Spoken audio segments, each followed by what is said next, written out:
Olá, eu sou Walter Maciel, CEO da ZQuest. Eu estou aqui com o meu sócio, Eduardo Callier, gestor do ZQuest Ações, para fazer o nosso podcast relativo a novembro de 2020. Aproveito para convidar você vai encontrar um link aqui na nossa tela com as nossas redes sociais e assim você consegue acompanhar ainda com maior frequência os nossos conteúdos e as coisas que a gente divulga quase todas as semanas. Edu, um prazer ter você aqui, bem-vindo. Tudo bem, Walter? Tudo bem, e você? Tudo jóia. Então, tivemos um mês de novembro animadíssimo, né? Mercados fortes lá fora, uma recuperação também importante dos preços dos ativos aqui no Brasil. O que mudou no cenário? Como é que você está enxergando? Bom, o cenário ele foi recheado de eventos, né? Acho que o principal dele, obviamente, foi a vacina, mas antes a gente teve até as eleições dos Estados Unidos, que até ficou em segundo plano depois que a vacina foi anunciada, né? Então, acho que o que mudou o jogo mesmo foi você ganhar mais perspectiva com relação ao ciclo de doença para frente e a vacina como um grande gatilho para a tomada de risco de novo.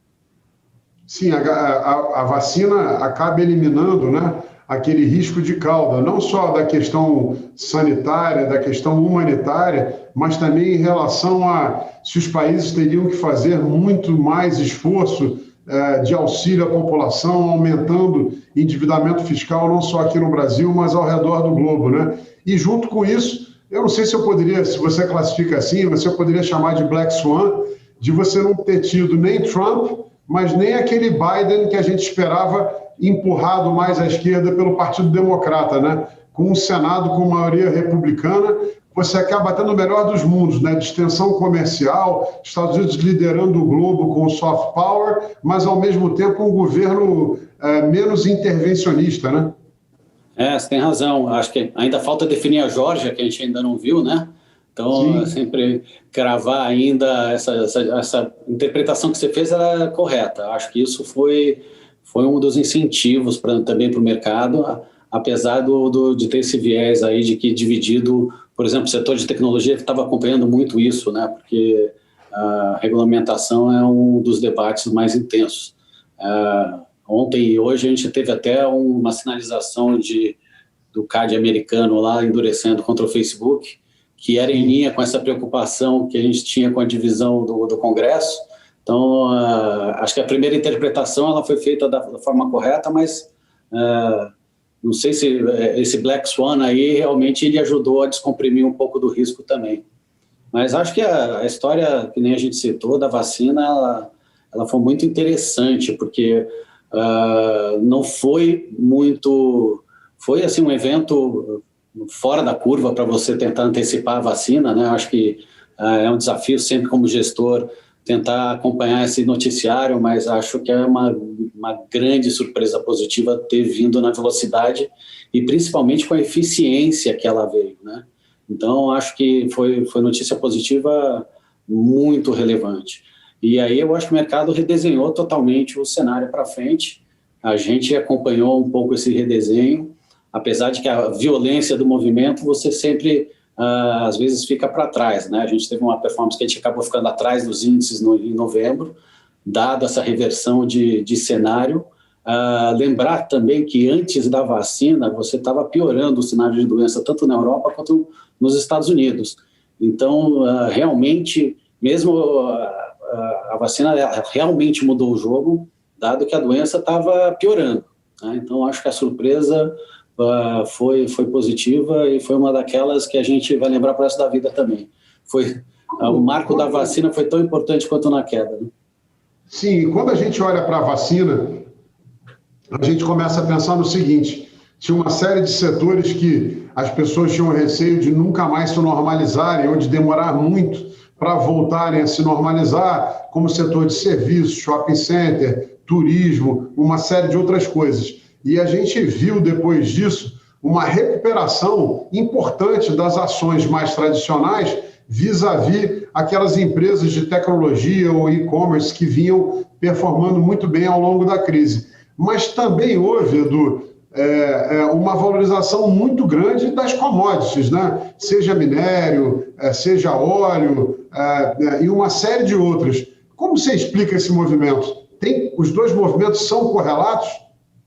Tem correlação, mas a explicação ela é diferente, eu acho, né? Porque a explicação da rotação setorial intensa que a gente viu, que basicamente é você pensar no seguinte: todos os setores que foram muito bem, que ganharam na pandemia, a tecnologia foi um destaque nesse sentido, eles performaram muito bem no ano, mas os setores que foram mais afetados ficaram muito para trás. Então, você teve aí uma aproximação das duas coisas, né? Então, os setores que andaram muito acabaram sendo vendidos para você comprar o que ficou para trás. A commodities não dá para falar a mesma coisa, porque a commodity performou bem praticamente o ano inteiro, muito por causa do que aconteceu com o real aqui, né? A gente teve uma maxi nesse ano, em termos de depreciação de moedas, colocou os ativos brasileiros muito no chão. Então, todas as exportadoras acabaram sendo muito beneficiadas pelo que aconteceu no câmbio. Então, as commodities não é que elas estavam baratas, elas já estavam andando bem e estão andando melhor. Aí eu te diria que a composição, a vacina, ela ajuda isso, mas principalmente ao reforçar a visão de dólar mais fraco, né? Então, com dólar mais fraco, você tende a compensar um pouco esse efeito em cima dos preços de commodities. E a vacina, ela vai gerar uma consequência muito forte, que é um dos principais revisões de cenário, que você vai possibilitar um crescimento sincronizado, né? Então, todo mundo caiu junto, agora todo mundo sobe junto. Então, você provavelmente vai ter pressão para recompor os estoques e recompor os preços também, já estão reagindo a isso, e recompor as cadeias na ponta de commodities. Então, acho que o raciocínio em cima de commodities é um pouco diferente, ele é associado sim, mas o comportamento de preço ele foi bem diferente. Eles já vinham vindo bem e agora aceleraram. Então, acho que tem uma história por trás disso da composição de crescimento global, que melhora muito com a perspectiva da vacina também. O ponto de atenção aqui, Walter, é que o cenário global melhorou muito, mas a gente ainda vai ter que prestar atenção no que vai acontecer com o real, né? Se as commodities elas foram muito bem com o real desvalorizando. Então, vai ter que ter uma composição entre reação de preço e perspectiva de crescimento global com a velocidade que possivelmente a moeda aqui, o real, valorize, né? E você vai ter que acompanhar ainda o cenário fiscal brasileiro para ver se a volatilidade da moeda vai permitir você representar da melhor forma possível o cenário de commodities. Mas acho que, a grosso modo, a gente sempre pontou um pouquinho de equilíbrio na análise, mas não é para tirar o otimismo, não. Acho que, na largada, o que acontece é que o cenário de crescimento sincronizado ele fica preponderante. As commodities já vêm reagindo muito bem e as empresas associadas idem, né? Pegando esse seu gancho do real, é o primeiro mês em muito, muito tempo, primeiros 2 meses, pode-se dizer, em muito, muito tempo, que a gente viu uma entrada relevante do investidor estrangeiro. Também mudou o apetite por países emergentes e até mesmo especificamente pelo Brasil? Eu acho que essa também é uma grande surpresa, Walter, porque além da vacina, eu acho que o apetite do estrangeiro para o Brasil, eu acho que foi muito, muito interessante. Eu não consigo nem lembrar a data em que a gente tinha tido uma entrada de fluxo estrangeiro tão relevante quanto essa em tão pouco tempo. Então, o que a gente viu é assim, e de novo, isso aí pode ter consequência quando a gente for olhar o câmbio, mas ele de certa forma, ele é uma segurança com relação ao cenário fiscal, né? Porque o estrangeiro ele está olhando as dificuldades do país também, mas está colocando dinheiro. Então, acho que é um ponto de confiança de que ele está vendo uma simetria positiva. Lembrar que o Brasil também, como eu estava falando, foi um grande destaque negativo esse ano, por causa da moeda também. Às vezes a sensação que a gente tem aqui em reais ela é mais pujante, que a gente já está praticamente zerando a bolsa no ano, mas o investidor que colocou dinheiro no Brasil, ele ainda está muito para trás, porque o câmbio atrapalhou bastante.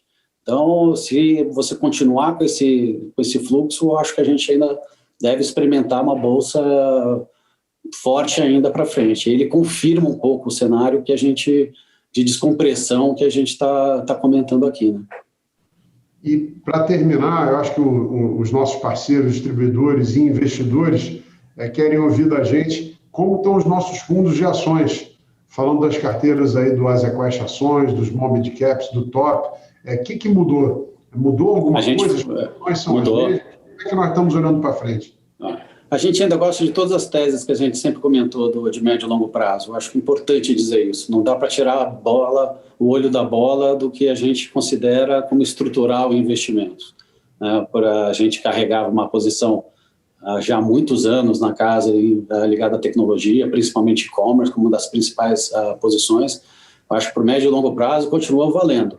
Mas nesse cenário que se apresentou com a vacina e com o tamanho da rotação somado ao fluxo, a gente foi obrigado a revisar e colocar o cenário de reabertura e de vacina junto na composição dos portfólios. Então, a gente teve que fazer um ajuste importante. O ajuste foi para entrar nessa rotação, que na verdade é você comprar mais bancos e mais commodities. Commodities a gente passou aqui pelo raciocínio, acho que já está razoavelmente explicado. Os bancos, eles representam a parte de valor e a parte de mais destaque de underperformance no ano. A gente não gosta muito do estrutural de médio e longo prazo de bancos, mas a gente reconhece que o diferencial de valor vis-à-vis os outros setores, ele estava muito expressivo. Então, a gente deu um passo para trás para equalizar o tamanho das apostas. Então, a gente rebalanceou, promovendo na carteira os bancos e commodities e diminuindo essa parte de mais crescimento que a gente vinha sustentando mais a longo prazo. Eu acho que o brilhantismo do portfólio é esse, mesmo que a gente não consiga capturar uma virada tão intensa quanto a gente viu, a gente tem que readaptar os portfólios com o cenário novo que se apresenta. Então, acho que o cenário é esse, a gente tem feito essa rotação em linha com o que o mercado está fazendo. A grande questão que a gente coloca para frente é qual é o limite que essa rotação vai ser testado. E eu acho que, de novo, a resposta do fluxo é muito importante para isso, porque o estrangeiro entrando no Brasil, fazendo essa rotação, ele promove na largada uma alocação forte na primeira linha, que, coincidentemente, no Brasil, são os bancos e as commodities. Então, o Brasil, como um player desvalorizado em dólar, mas com uma componente do que o investidor estrangeiro está fazendo mais alocação hoje, tem a chance de se destacar de forma importante com relação aos outros países. Então, acho que é um momento muito, muito interessante e muito inédito também, como não podia deixar de ser nesse ano. Não foi um ano fácil, a gente sofre aqui balanceando os stock pickings, quando tem essas viradas muito rápidas de cenário, a gente tem que adequar, fica um pouco para trás para readequar em alguns momentos, mas o importante é você colocar, reavaliar e se reposicionar para o ano que vem. Então, muito o que a gente deve esperar do portfólio, dado que essas componentes ganharam muita importância, vai ser um portfólio muito mais equilibrado e mais diversificado quando o tema setorial for se apresentando. Então, a gente tinha um favorecimento muito para os cases de crescimento, e muito provavelmente isso aqui deve ser balanceado da forma aí que eu tentei explicar.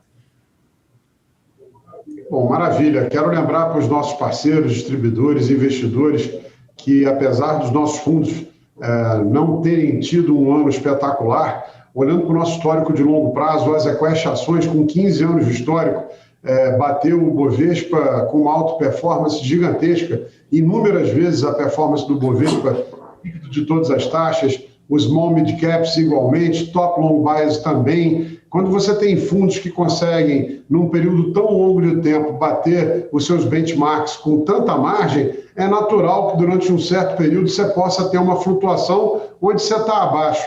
Nós não temos dúvida alguma que conseguiremos novamente gerar essa auto-performance ao longo do tempo. Estamos trabalhando, inclusive, com muito afinco para colocar os fundos de novo à frente dos benchmarks. Edu, muito obrigado pela participação e mês que vem estamos de volta, né? Obrigado, Walter. Um abraço. Obrigado, um abraço a todos.